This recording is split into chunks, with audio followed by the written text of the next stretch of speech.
Adolfo Camilo Díaz vuelve a la actualidad musical bajo les sigles ACD y failo después de casi que 20 años fuera de los escenarios.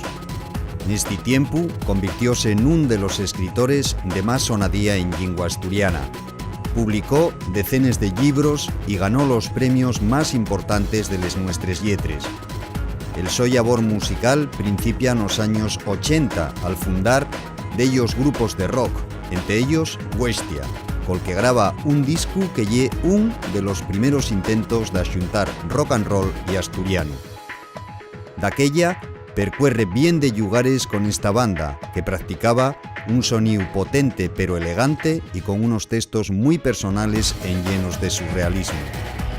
Con una voz y una manera de interpretar muy identificables, vuelve ahora con un disco titulado Ra Mai, con un repertorio donde hay sitio para las versiones y para las composiciones propias. Con una de estas últimas, titulada La Abuela, participa en esta edición del Premio al Mejor Cantar.